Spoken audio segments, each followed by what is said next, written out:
गलत है तो उसको तो करेक्ट करेंगे ना। समय पे किया जाएगा, अपने समय पे किया जाएगा। क्या मैं गलत हूँ कि राजीव गांधी को धोखा देके, राजीव गांधी को धोखा देने वाले कांग्रेसी नहीं थे क्या? क्या ये फैक्चुअली गलत, ये बात हो रही है यहाँ पर राजीव गांधी जी को धोखा किसने दिया?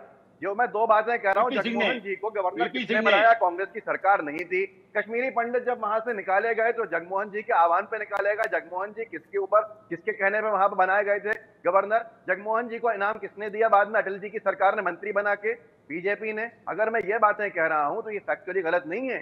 आप इसका खंडन कीजिए ना कि मैं ये गलत कह रहा हूं। ठीक है, मैं सुन लेता हूँ ना। एक मिनट अब्बास जी, एक मिनट होल्ड कीजिए। अब्बास जी, आलोक सर चलवाई थी 70 उस इलेक्शन में, 77 से पहले। प्रवक्ता है क्या माननी है? आलोक जी बीजेपी के प्रवक्ता की भाषा क्यों बोल रहे हैं? संजय गांधी के जमाने को मत भूलिए। ये देखिए, ये तो बीजेपी की भाषा है। अब्दुल्ला को मत भूलिए। ठीक है, सुनीता वकील लूटा गया है जी, सुनीता जी कहिए। बैठाए हुए हैं, के नीचे लगा दीजिए एक पट्टी। अच्छा अब्बास जी, जरा सुनीता जी को सुन लीजिए। एक सेकंड आलोक सर, एक मिनट अब्बास जी। मेरी बात पूरी आई क्या? जी जी, आपकी बात पूरी हो गई जी। आलोक जी निरंतर बीजेपी के प्रवक्ता की तरह डिस्टर्ब करते रहे मुझे। नहीं सर, वो आपने फैक्चुअली जहां पर गलत बोला सर, आपने कहा, बताइए ना मुझे अब्बास जी। गलत हूं फैक्चुअली? क्या मैं जगमोहन जी के ऊपर गलत हूं फैक्चुअली? क्या जगमोहन जी को कांग्रेस की सरकार ने बनाया था? लेकिन उस वक्त वीपी सिंह कांग्रेस में नहीं थे, क्या ये सच नहीं है अब्बास जी? अरे भारतीय जनता पार्टी में कांग्रेस से तोड़ करके आए थे, लेकिन अच्छा ठीक है अब्बास जी, प्लीज चर्चा को। ठीक है अब्बास जी, आपका पॉइंट नोटेड है, आपका पॉइंट नोटेड है। ठीक है ठीक है, ओके। एक मिनट जी, सुनीता जी बोलिए। जेल में होना चाहिए था फारूक ये अब्दुल्ला। इलेक्शंस इसलिए भी जरूरी है क्योंकि लोग ये चाहते, इसलिए भी लोग काफी ज्यादा मात्रा में मतदान हो रहा है। उसका ये रीजन है कि लोग चाहते हैं हमें पीसफुल और प्रॉस्पेरस JNK चाहिए। तो वो जब मोदी जी आए प्राइम मिनिस्टर बनके, उसके बाद काफी ज्यादा डेवलपमेंट हो गई, शांति बहाल हो गई। लोग जो वो काफी फेयर में रहते थे, वो सारा फेयर खत्म हो गया। लोग अब रात को भी जाते हैं। इवन वहाँ के जो यंग जनरेशन है वो कहते हैं कि वो मोदी जी के आने के बाद या एब्रोगेशन ऑफ आर्टिकल 370 के बाद हमको लाइफ की गारंटी मिल गई। उसका मतलब है हमको पहले ये नहीं पता था, हम सुबह घर से निकलते थे शाम को वापस आ सकते हैं या नहीं, लेकिन वो सारा चेंज हो गया। अब वो रात को भी बाहर रह सकते हैं और वो वापस भी घर सेफ आ सकते हैं। ज्यादा टेरर अटैक जम्मू में इस वक्त हो रहे हैं।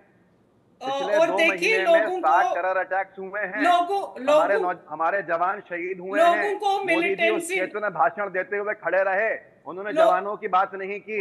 लोगों को मिलिटेंसी, नौशहरा हो, एक मिनट अब्बास जी, खत्म कर लीजिए। मैं भी फैक्चुअली करेक्ट कर रहा हूँ, अब मुझे फैक्चुअली करेक्ट करने दीजिए। ठीक है, करेक्ट कर दिया आपने जी। लोगों को मिलिटेंसी नहीं चाहिए, उनको अनरेस्ट नहीं चाहिए, उनको लाइफ में आगे बढ़ना है, उनको आगे बढ़ना है। काफी सारा अब्बास जी प्लीज ऐसे, ठीक है अब्बास जी, आपके पॉइंट को मैंने नोट कर लिया बिल्कुल।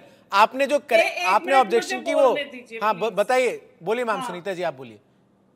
हाँ, तो जो मोदी जी ने ये भी कहा है कि वो स्टेटहुड को रेस्टोर करेंगे। उन्होंने बहुत सारे इंफ्रास्ट्रक्चर वर्क्स किए हैं।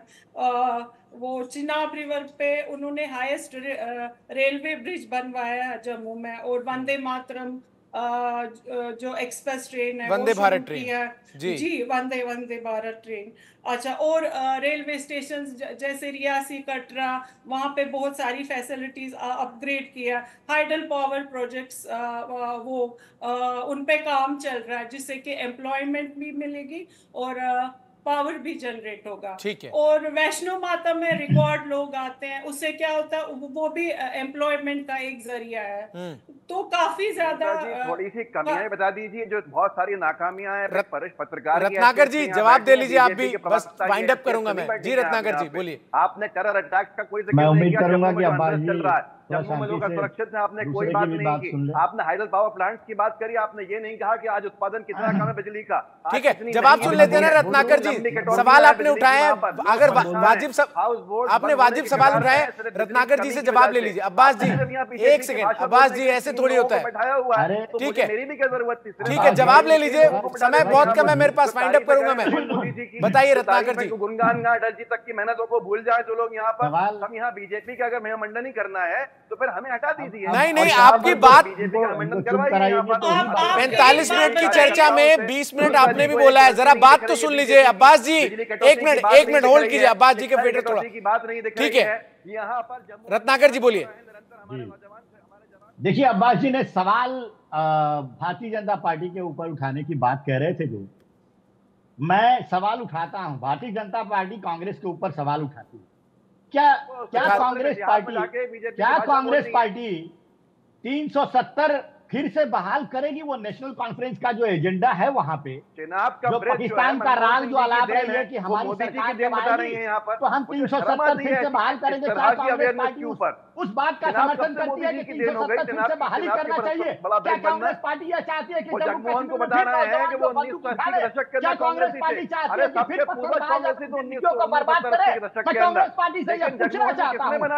अरे अब्बास जी जरा सुन तो लीजिए, आप ही के सवालों का जवाब दे रहे हैं। अब्बास जी, अब्बास जी ठीक है, ठीक है, बहुत बहुत शुक्रिया आलोक सर आपका हमारे साथ जुड़ने के लिए, सुनीता वकील जी आपका, रत्ना